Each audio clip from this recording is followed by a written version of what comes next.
All right, so I'm gonna get that logo out of my face. Welcome everyone to another episode of How I Met Your Mortgage. As always, I'm your host, Adam Smith, with Just the Tips Coaching.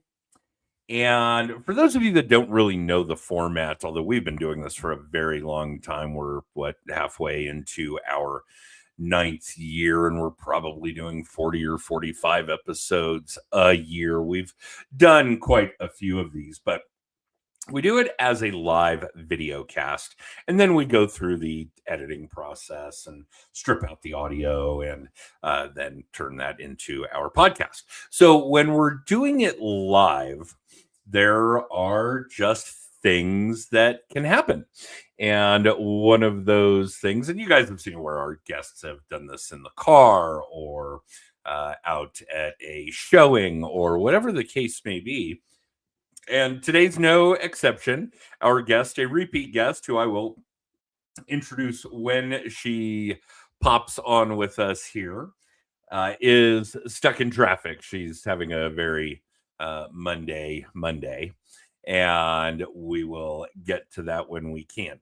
We'll bring her on when she is available. So hopefully that will be right soon, and I won't have to sweat the stalling of our audience until our guest arrives for too much longer. Because if you guys left me to my own devices here, it would certainly be a really bizarre podcast. Fortunately, we have all of these wonderful guests over the last 9 years that have just been amazing. They're all top producers, typically in mortgage or real estate. We do have the occasional guest who doesn't do those kinds of things. Other coaches, sales coaches, mindset coaches, life coaches, obviously some people that are really big where I run in the mortgage space when it comes to like Rene Rodriguez or Barry Habib, just some amazing past guests over the years that kind of have really helped us shape the kind of content that we put out. And it's not just strictly what we do in our coaching program, like, lead gen or client retention, how to do those things, team structure. Obviously, we want to talk about those kinds of things with our guests so that we can get a different perspective. Excuse me. Get an idea of what's working for them, what kind of changes they've made, what they did when they were new to their respective business, those kinds of things. And we get a lot of interesting feedback that way. But of course, what we also really get is kind of a reiteration, a redundant response to the kinds of things that we talk about, that we work on with our coaching clients, that we talk about when we're doing public speaking. Obviously, these kinds of things have evolved over the years. We didn't really start talking hot and heavy about AI until the last couple of years, and that's certainly been a very big one. So, we try to focus on good lead gen work, not buying leads or working leads. And for those of you that do that, by all means, if you're good at it, then go for it. In fact, if you happen to be good at that and you happen to be in the Colorado market, reach out to me, because we have a plethora of leads that we can't work on a regular basis. And I know that working leads versus generating leads is very, very different. And we tend to focus on the latter, generating leads, good contact management and calendar management, CRM work, good social media work, good video work, writing, whether that's articles or blogging or even just writing your own bio. That's obviously a very, very big one. And that's usually where we start with our coaching clients when we work on the writing modules. And a lot of things that have developed out of AI as of late. Within the last couple of years, certainly, but that is a very quick changing landscape. So the things that we're talking about on the podcast when it comes to AI and what we're working on when it comes to our coaching clients is all changing and developing really quicker than we'd be able to keep up. Our coaching clients meet with us once a week. And by the time we go from week to week, there are new developments. There are things that are updated. We've obviously done a lot of work when it comes to chat, when it comes to Gemini, when it comes to Claude. And one of the ones I'm really kind of focused on and tinkering with right now is Meta. And it's not something where I'm working on it yet with our coaching clients, but for all of you that are watching or listening live or in syndication, pay attention to the fact that you probably have done a lot of work with Meta, Facebook, Insta, maybe WhatsApp. And I think that there was actually another AI system that they recently acquired and folded into Meta AI. But if you've been a Facebook or Insta user for any length of time, then you're in a position where we all know that AI is focused on, good information in, good information out. And you've been giving a lot of data and content to Meta for a long time. So take that into consideration. All right. Enough of Adam rambling, because I see that our guest is having a slightly less Monday-ish Monday than she had been having during our chats prior to going live. So without further ado, welcome back to the show, Michelle Dugan. Hi, Dugan. Oh, Michelle's muted, but maybe she'll unmute for us and talk to us. I can do that on... Oh, no, I can't. She has to approve it. But nonetheless, maybe she'll join us. Your sofa's definitely looking rather Monday there, Michelle. But yeah, if you'll unmute and talk to us, we'd love to hear from you. It's been a minute since I've even been able to talk to you. So hopefully that will come about here shortly. But regardless, when it comes to this AI stuff, guys, please, please, please focus on what good it can do for your business. Focus on using it to solve the problems that you already have, rather than using it to create problems that you didn't have and don't need for AI to solve, because that's certainly something I'm still seeing a lot of. And then certainly recognize the difference between a data set and AI. The most general way I can use to describe it, I guess, is if you want to know the theory of relativity, that's a data set. You can Google that and go look up the theory of relativity. And if you want to understand how it developed, how did Einstein actually come up with the theory of relativity, that's the AI model. All right. So, Michelle, are you ready to join us? Can you unmute your mic and join us in the conversation? We haven't seen or heard from you in a while. Are you there? No, we don't get to hear Michelle. Come on, Michelle. Oh, some tech stuff going on here, I'm sure. So hopefully she'll iron out the audio. For those of you that are on the video cast, that watch the video cast, you can see Michelle, which is really, really nice. But hopefully we'll get sorted out here where we can hear you, Michelle. She's making faces that are frustrated with her computer, for those of you that aren't able to see the video cast. It's actually pretty entertaining to see Michelle struggling with the computer. We have that on video. We just don't get to hear her. Sorry, kiddo, nothing yet. Yeah. Can you hear me now? Oh, now we can hear Michelle. Okay. Hi. It's not my real microphone. It's just my webcam one. So it's gonna have to work. I don't know, for whatever reason my Yeti's not working today. So you're having a Monday. I am having quite the Monday, yes. Quite the Monday. Yes. Well, hi Michelle. Welcome. Hi. Hello. How are you? How am I? I don't know. What's the gauge? The whole world's a cartoon. It's impossible to tell. True. So yeah, I don't know how to answer that.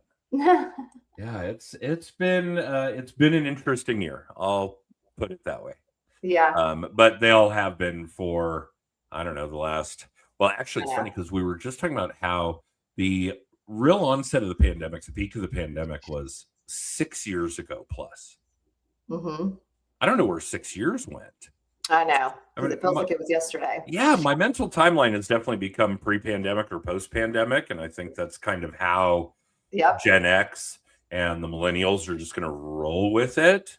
Right. Um, and I think that it's been an interesting period over the last 6 years for numerous reasons, Yes. not just what's going on in business, but certainly what's going on in the lives of, well, every man, woman, and child that's been alive that long. So, yeah, True. it's been crazy. But tell us what Michelle is up to. And I know you were able to kind of listen in on what I was rambling about prior to being able to get you to chat with us. And obviously, one of the really new developments that we tend to focus a lot of time on in the podcast and in the video blog has been AI. Hmm. And obviously, what kind of adaptations to our business that has been able to facilitate. But we'd love to hear where you are and what you're up to and what Yeah. MS Lending is doing these days. And Yeah. We are everything, things are good. Like we have been exceptionally busy, I guess, this year thus far, which I don't know that any of us were necessarily anticipating that it would have been as busy so early in the year, but we're thankful and grateful for that. But yeah, we've been busy. We've just, still doing a ton of purchases. The market's still pretty good here. Starting to see a lot of people in our market that, for a long time were like, oh, I'll never move again because I have such a low interest rate. And now they're getting to the point where they're like, you know what, actually, I do want to move and I don't care what the interest rate is anymore. And so we're starting to finally get some movement, which is good. well, and they are a lot more palatable than they were. True. The rates have come down quite a bit off the peak. Yeah, they have. But I mean, there's still, for anybody that, financed during the pandemic in those couple of years, it's still hard to get some people to want to move when they've got a, 2.75 interest rate and stuff. So, but they're doing it. And so we're starting to see a lot of just activity and stuff. It's gotten really busy here, which is good. And then we, well, hang on, because that's an interesting subject. And I've talked about it quite a bit, just like one-on-one when people ask what's going on in the market. And actually, Sven, I talked to a client this morning who's a 35-year veteran with United Airlines. Okay. I was like, wow, the airline industry is just insane right now. Obviously, what went on with Spirit was right. Just, nuts. And she's, well, it's always kind of nuts. And that's how I feel about your business. I was like, yeah, I guess when you're in it, it doesn't seem, things always look normal from across the street. Right. Kind of thing. But I think one of the biggest factors to the reality of everybody that's still in the mortgage space being so busy is that there aren't that many people in the mortgage space. I mean, we peaked at almost 1 million federal mortgage licenses. We're down to less than 100,000. And I don't think there's been a 90% drop in the volume of people that want to borrow money. Yeah, no, definitely not. And we kind of all knew that was going to happen at some point. Which, I mean, I don't know that we anticipated that many people would leave, but I think so many people got in, during the whole pandemic and all that stuff that, they had to go somewhere when the business dried up. And I know that you're a part of like some of these groups and stuff on like social media, and people will get in there and they're like, oh, I've been licensed for a year and I've closed one deal. And it's like, that's not a career at that point, like if you're not making any money, like you're not, but I think it's good. But then you have some people that come in and their very first year in the business, they're closing $20 million. So, everybody's doing a little bit different, obviously, but I think that it's weeding out the ones that don't need to be here, which is, good for those of us that have been around a long time and still want to stay here, I guess. Well, and some at the opposite end of that spectrum. You and I have colleagues that we've talked over the last few years that had been doing it well for a long, long time and got to a point where It was neither a lot of fun or really lucrative, and Right. they just had enough, went on to find other things to do. Yeah. And there's nothing wrong with that either. I mean, that's kind of, I always think like whenever I'm not having fun anymore and I'm not enjoying it anymore, then, that's when I'll start to reconsider, like, is this what I want to continue to do forever? But I still love it. I still love what we do every day. And, have there been a lot of challenges? Yes. Is it Yes. constantly changing? Yes. But that's also one of the things that I like about it, is that it is constantly changing and evolving, and no 2 days are ever the same. And I like that kind of stuff. So. That's the truth. All right, so let's circle back to that pin that we put in about AI. Give us some idea of what Michelle is doing, what MS Lending is doing. What kinds of problems are you using it to solve? So we actually started using a good bit of like AI stuff. Well, I don't know that you would even at the time. I don't know that we would have put it under the bucket of AI, but now it definitely is and was. But we started doing a lot of like automation stuff probably 4.5 years, 5 years ago. So we already had a lot of stuff that was kind of in place that we were doing. And now the things that we were doing then, like AI could go in and it could create ways for us to do the same stuff. And we could, it could kind of, I guess, build the program out and everything over a weekend, whereas we spent like a year getting it all dialed in and stuff in the beginning. But a lot of it is just like little like soft touches on things, like having automation to like order closing gifts or handwritten letters, and the way that we track just file flow for processing and stuff like that. We're using AI for a lot of the little stuff, like just for marketing and things that people talk about, I guess. I think that's some of the most basic level of using it, but I have been a little apprehensive on how far I wanted to go with it, just because of the systems constantly changing and the safety measures that we have to take to protect data. And so we're really careful about where we're going to, like, we're not going to put anything, we're not putting any LEs into systems, and, we're not doing anything that's going to potentially like share customer data at this point. And I personally have not had the time to like get in to try to like build out some systems with that. Now we've got like some stuff that we've built that's like a mortgage comparison tool where you can compare different loans, just simple stuff that we've used it to build out, but nothing that's like sharing data. But we haven't done anything thus far, I don't feel like, outside of like all the automation stuff that we put in play like years back. We haven't done anything with AI yet that's been like totally a game changer for us. So, now, like I said, the automation stuff it's a massive time savings. And there are some like AI elements and components of that, but otherwise we haven't, I don't know, we haven't done anything like too crazy with AI yet, I guess. Well, I do think that there's some valuable content there. And one of the things that we really hadn't discussed in all of these podcasts and, voicemail drops and video blogs and on, that really became relevant to us this past week was, in fact, not using it in a place where contact information or personal financial information is being shared. Right. That is not something you want to give your AI, whatever you guys are using. That's not something you want to give AI access to. There is certainly potential trouble on the horizon there.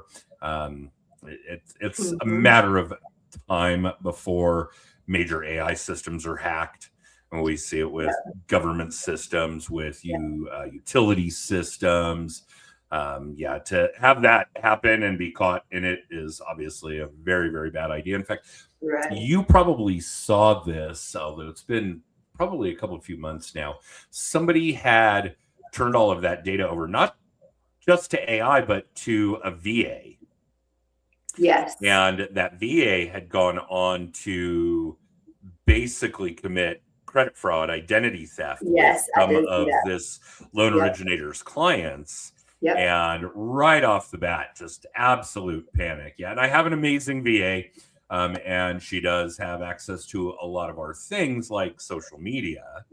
Yeah. But to our CRM, to our client files, no, absolutely not. In fact, only direct employees or people with a license have the ability to do that. So I do think that data protection is certainly going to be a big one. I would say one of the things that, and credit where credit's due, thank you to Jen Sells with eXp Realty for the info about the contact data and personal financial data and AI. And another nod to Keith Geringer in Tennessee, because he and I had started working on some very complex, and Keith's kind of a data mind. Yep. That's how he runs. I know you know him. And the result of the work that he and I had been developing, and I led us to develop a piece of data that enables us to get triggers when cash out refinances are ripe. So we can give it data about specific loans. Okay. Nothing personal, but rate, term, value, these kinds of things. And all that data is out there. It can go pull from Zillow or from Black Knight, HomeBot, whatever. And obviously it knows what's going on with the mortgage-backed securities market. That data is available. It knows what's going on with credit data. It knows what credit scores are going to land you what kind of a rate. Those kinds of things. So it's able to give us triggers as to, hey, Bob Jones might be ripe for a refi. That kind of thing. But yeah, outside of that, obviously, simple tasks, VA tasks, marketing assistant tasks, these kinds of things. Yeah. And if you're not doing some of those basics, I mean, the first thing we make our coaching clients do, and it's obviously a lot of real estate agents as well, so it kind of bleeds together, but have you used it yet to build the perfect client avatar? Teach about who you are, what kind of business you do, who you like, where you are, who your favorite clients are, what they're into. Those kinds of things. You can use it to build the perfect client avatar. And then once you have that, it will figure out, if you teach it. Let's not forget that computers are still dumb. They only know what we tell them. That's right. Just that now we're telling them every damn thing. But if you teach it well, then it will tell you where and when to find these people. What social media platforms do they use? When are they online? What Facebook groups are they in? These kinds of things that can really help you save a lot of time and deliver a message that's going to be heard more than if you're just doing blanket social media work and hoping that the right fish get caught in the net. Correct. So I think that even those things. That's some of the things, though, and it's fun, I think, to see them build it out to build this out and then start asking it about posting and it's telling you, it's giving you all these ideas. And it's funny to go back and compare that to the things that we learned, well over a decade ago now, about targeting our perfect clients and stuff. And it was like, well, these are the things that I was doing. And it was working, and it was working well, and now these are the things that it's suggesting. And it's not from what I have seen and the stuff so far, it wasn't all that different from what, I kind of learned, I guess, probably 12, 13 years ago at this point. I don't know. It's been forever. It feels like, but all the things it took years and years to learn, and it literally tells you in 5-10 minutes, it'll spit out a marketing plan for you. And you're like, hold on, I spent how much money and learning all this stuff. Well, but that's only because you're giving it good info. Yeah, true. Right? That's a really big piece of the puzzle that a lot of people are missing. And before you were able to get on with us, I was talking about meta AI. Okay. which I've been playing with quite a bit. It's not something that we've worked into helping our coaching clients with yet, but I think there's a lot of unspoken value in the sense that we've been giving Meta so much information for so many years. All the Facebook posts and photos and videos and copy and all the reels on Insta. And I mean, we've been giving Meta so much content about us for so long that I think there might really be something of value in Meta AI, because whatever AI you're using, it's still garbage in, garbage out. If you're not giving it good information, you're not going to get good feedback. You're not going to get good results. And we've given so much to Meta that I really do think it's going to develop to a point where it can go through that entire history. Yeah. Literally everything you've ever done on Facebook. And it's been up for God, I don't know, 15 years more. Yeah. And I just think that there's a lot of value in that people need to start taking advantage of. Here's another Southerner that we both know, Danny. Hello. Hi, Danny. And actually, Danny, I'm going to call you out. What's up, man? It's good to hear from you. And I love Danny. And one of the things I really love about Danny is Danny's girlfriend. She's one of the most amazing people I've met. She's actually from Colorado.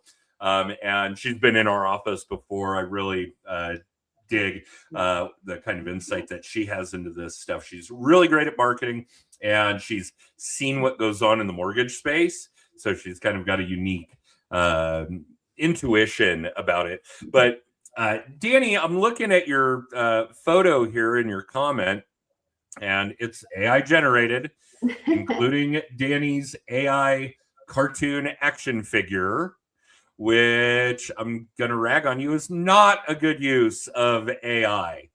And the one I actually want to see from Danny is the silly Christmas candy cane photo of him in a dress. Did you let AI build that one out for you, Danny? Because that's the one we want to see. He says, oh boy. Yeah, oh boy, indeed. So yeah, I think that there's a lot of value in AI. And yeah, if you guys are goofing around with it, creating cartoon action figures or doing those silly Christmas photos of you with giant candy canes and giant Christmas ornaments, then so be it. And I jumped on that bandwagon and did one for Hanukkah with like a giant menorah and me in my Hanukkah onesie and those kinds of things. But I've even used it to create other images of my cars. I think I had to create a transformer from my Jeep and a race car from my little Mercedes, those kinds of things. But and it's fun and it's kitschy and it's fast and it's cute. But yeah, guys, really give some thought to the things that I was throwing out there before Michelle joined us, where AI is not a data set. It's a process. And you've got to understand that difference, right? And the one I threw out there, the theory of relativity. If you want to know the theory of relativity, Google it. If you want to know how the thought process came about for the theory of relativity, that's AI. The one I like best is Google Maps. We all use it. Everybody loves it. You jump in the car, you tap where you're going, and it takes you there. And we kind of take for granted all of the data that is included in that, because it knows all the addresses and it knows traffic and stoplights and stop signs and all the addresses along the way and all the businesses along the way, so on and so forth. It's robust, but it's just a data set. Right. Now, I'm a Gemini user because I'm heavy in Google. I'm a Samsung fanboy because I'm a grown up. A lot of you use Apple, and that's okay for you kids. So go ahead and do that. But when I put into Gemini, hey, I've got to be at this closing at 2:00, whatever time it is, and I need to get some gas, and I'm starving, and I've got to go to the dry cleaner. Then it starts thinking. Now there's a process, and it comes back saying, hey, yeah, you have time to get gas before you're closing here. If you want to eat, you're going to be eating gas station sushi. Oh, but wait, you can't do that. You're on a keto diet. So sorry. And you have no time to go to the dry cleaner beforehand, but lucky for you, they're open till 6. So it actually kind of thinks it through. Yeah. and helps me with that. So I just, you guys have got to start recognizing the difference between a data set and the process. Yeah.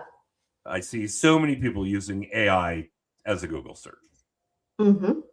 And it just drives me nuts. And I still see so many of you creating problems that you don't have and don't need for AI to solve. Right. Use it to solve the problems that you already have. And, that's right. Yeah. Danny, no, we did not see the feet pics you posted yesterday, but thanks for that. I hope that's I'll make a little note to circle back to yeah, that. I hope that's working out as a good side gig for you there, buddy, because wow. Yeah. You're crazy. Yeah, Danny. Well, at least he's got a good sense of humor about everything. That's right. So yeah, That's right. but back to this lecture at hand where we're all fairly busy, and I do want to attribute a lot of that to the lack of people that can do what we do. Yeah. There just aren't that many of us left, and I never hear about a new loan originator. I mean, Not obviously, too common anymore. it's pretty common. We had a couple in our market last year. It was actually like kind of exciting, like, oh my gosh, a new originator. Okay, like people actually want to like get into this and do this.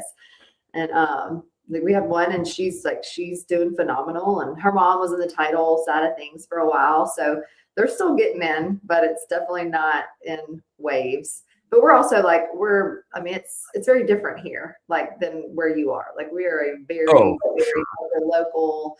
I mean, everybody knows everybody kind of thing. Most people want to work with a local lender. We're not. Some people are still going to go and deal with some of the big companies, but it's not nearly as common here as it is in some markets, I think. So we have that. And this is funny because here's a YouTube comment, somebody watching us live. Oh, hey. Just approved today, brand new to the business in Florida. Congratulations. Yeah, absolutely. That is phenomenal stuff. Thank you for letting us know that that's the case because, yeah, that is big. We do not hear a lot about new loan originators. Yeah. I think part of it's that the bar is pretty high. Yeah. I was mentoring a client's child, and they're not a child, they're obviously an adult, but I'm old. And they failed the exam 3 times. Oh, wow. And if you do that, you have to wait a year, I think. I think that's the rule. A year, or at least 6 months. I mean, it's a while. I can't remember. It's been so long since I've talked to anybody about taking the exam. I don't even remember. Seriously. But yeah, it's a while. It's either 6 months or a year that you have to sit out and wait. Yeah, absolutely. And that's a long period of time. Although Danny did send this, and I'm going to show our audience, or at least our video cast audience, what this is, because this is not going to let me show it any bigger than that, unfortunately. Sorry, Danny. Let's see if it'll let me edit that to any kind of way that we can see it. But I want you guys to really kind of get an idea that he basically created a digital flyer. Loan officer Danny, contact info, of course, why it would be a good idea to work with Danny, what his process is, what solutions he provides, how he helps, a few quotes from past clients, and actually a little bit about what Danny's into: travel, music, sports, family, these kinds of things, how long he's been doing it, where he's based. There's actually some really cool info in there. And I'm going to go and look at this a little closer just so you guys can see what kind of things Danny is doing with it. And he is Danny L. Andrade, Andrade on Facebook. And yeah, there's a lot of cool content in his Facebook that he's done through AI. In fact, it's more than Michelle and I have done combined. So yeah, there's some really cool. Yeah, we've done a bunch of flyers and stuff where it's making them like this, but not for. I haven't done one for myself though, so that's interesting. Never really thought Right. to. Yeah, Actually. it's definitely a But little. I'll be honest, I haven't been doing a whole lot on social media, so. All right. And Danny says you got to wait 6 months if you fail the NMLS exam 6 months, that's what I thought. take it again. And Stephen, who we also both know, this is so funny. Our audience is basically Hi. all of our closest and dearest. Stephen Brand in Minnesota, I believe. Isn't Stephen in Minnesota? Yep, that's And Stephen has some comments about how cool Danny's shit is too. So yeah, really cool stuff there. So yeah, guys, go check out some of the things that Danny has been doing with AI. Certainly in that graphic promotion space, because I'm looking through his stuff now on Facebook, and it's really cool. And the only thing I think I would do differently, Danny, is that your AI images of you look like you, and you could use AI to make you look younger, pal. I'm just saying. But yeah, all right. So yeah, that's enough rambling about what goes on in AI there. Oh yeah, and our newest LO that's watching also says 6 months. So yeah, if you fail your NMLS exam 3 times, you can do it again after 6 months. I did think it was a year, but good to know that it is only 6 months. In fact, I'll probably let my client's son know because I think I had told him 12 months, and he's certainly already past 6, although definitely an interesting gig these days. So yeah, a lot of dedication to come back after that long of a break. Yeah. But hey, I mean, the unfortunate part is that so much that's on that test has actually very little to do with the day-to-day origination. So yeah, I gather that that's probably true for real estate agents as well. Probably, yeah. But the things that are on the real estate exam, and that's done state by state. Obviously, the mortgage originator licenses are done on a federal level, so it's certainly going to be a little different. But yeah, the day-to-day practical applicability of what's in those exams, I'm not going to say it's 0, but it's a very low level. Yeah, the odds of Michelle killing me today aren't 0, but they're very, very low. Right. All right. So before we wrap this up, and thank you for jumping on before the rest of your Monday went so Monday. What do you see for the rest of the year? What do you make some predictions about rates, about excuse me, about AI, about the mortgage space, the real estate space? What do you think is going to go on over the remaining 8 months here? I mean, I think that I don't know that we're going to see like some huge dip in rates at this point this year. I really don't. I think that it's going to be much of what we've seen already. I'm not anticipating a huge like drop in the future. So like when clients call me, if it makes sense to refinance them today, like I'm like, hey, let's do it today. We have money we can save today. Is it possible that we could save more later on? Yes, but it's not here. And so what are we waiting for? You know? Well, I think we could recover to where we were prior to March 1st. Yes. And I hope so. I mean, getting back better than half of what we lost over the course of March. Right. But that's why, like when I look at the year as a whole, I think that's going to be a little bit of a peak. And then, but I don't know that know that we're going to see some massive, still some massive drop from here, but I got to get Barry back on the show. See what he thinks about it. He's like the only mortgage rate talking head that any of us can trust. I know, right? And I'll see him in like 2 weeks, I guess. I'm going to be hearing him speak. So maybe after that, I'll have a little bit more insight. I think I'm just at a point with my career, though, where, I've got such a good, it's like you've got such a good database built up that I'm talking with clients that I've dealt with for 10 and 15 years. And now I'm helping their kids or their kids that they were working with, or when we worked together before, now their kids are going to college and they need to buy a second home. And it's just, it's maintaining that database and staying in touch with your clients it's one of the best things that you can do. I mean, because the amount of time and effort and money that has to be spent to acquire new clients, typically, it's like you can just love on the ones that you have. And we do a lot of that here. So so some of the rate stuff, it's like, I follow it day to day and I know what's coming as far as data. And if somebody needs to lock this week, I can advise them. But I'm just, I'm not looking at the huge big picture all the time right now because it's been so unpredictable for the last 5 years. And everything that we thought was going to happen, it didn't happen the way that it was going to. And so it was like the way that we could advise clients pre-pandemic has just changed so much, in my opinion, when it comes to rates and following the market and knowing what's going to happen in the future. So, but I think that things are going to just continue to pick up, though. I don't see, I think that we're going to just continue to stay busy, and it's probably going to get even busier, and that's what we're preparing for. So, I think that's probably sure for you and me and a lot of the people we know, Danny and Steven included. And what is it, 112 on deck?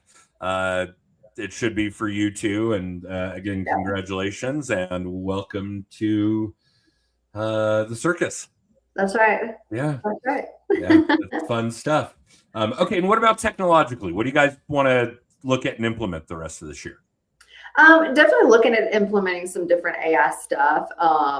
I talked to some people recently, and they had built out like some private, basically like search engines for their companies and stuff. And so we're going to start working on looking at some of that. And it's all HIPAA compliant levels of security, essentially. So, but that's just something that's coming. I mean, I'm constantly tinkering with little things, but up until probably, I don't know, 2 weeks ago, my life has been absolutely insane.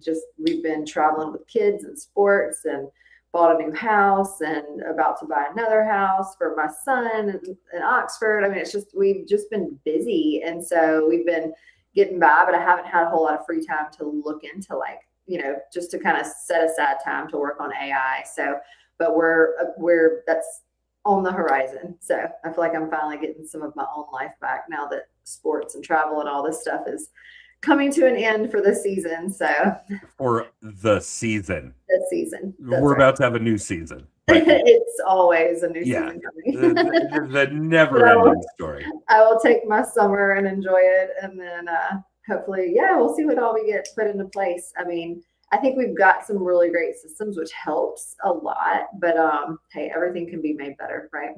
So, yeah. Absolutely. Little by little or a lot by a lot, guys, just keep moving forward. Take the left foot, right foot, just keep walking. And if you're taking huge strides, good for you. And if you're taking baby steps, fantastic. Just keep going.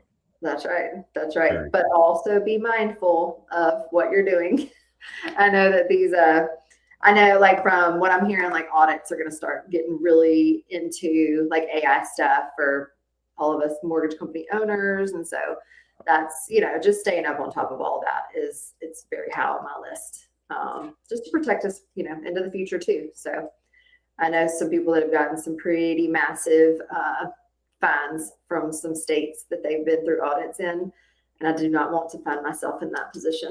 So I would concur. And Michelle, just before we wrap it up, how long have you been doing this? For 20 years. Okay. And how long have you been a broker owner?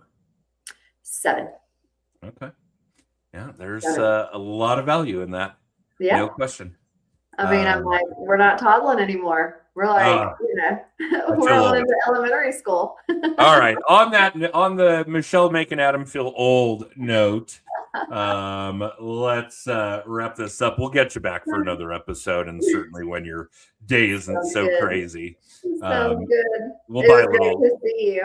Likewise, and we'll buy a little time next time to get all of our audio and video and all of that straightened out. But yeah, and for the rest of you watching or listening live or in syndication, thank you for tuning in. You can catch new episodes of How I Met Your Mortgage on Mondays at 9:30 Pacific, 12:30 Eastern, on Facebook, LinkedIn, and YouTube.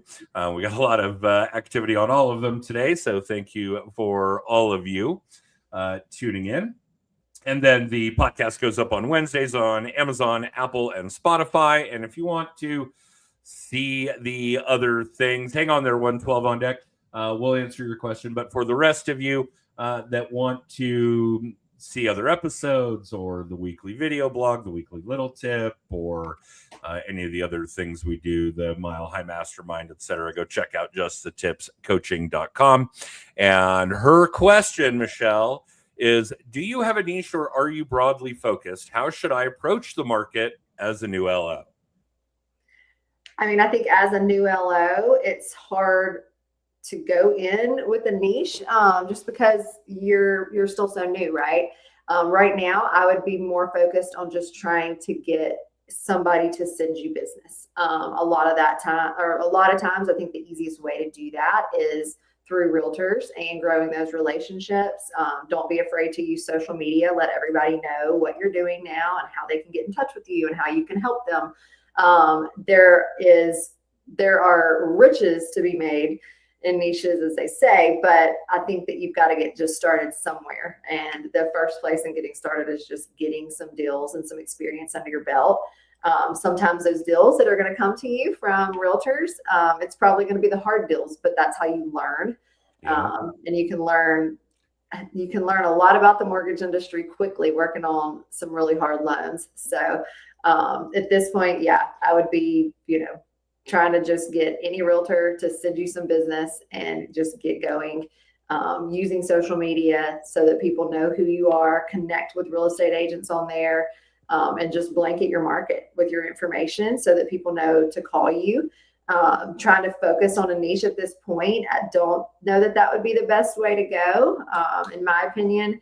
But it also depends on the market and where you are and, and what you want to do. I mean, if you want to get into a niche, I mean, hey, by all means, go ahead and, start working in that direction. But I wouldn't put yourself into a corner, I guess, right out of the gate so that, you're so niche down that you can't find the clients. If you want to get into a niche and you think that there's an abundance of clients in that particular area, market, whatever it is that you want to focus on, then by all means do that. But otherwise, I would say just getting some experience is going to be one of the best things that you can do right out of the gate.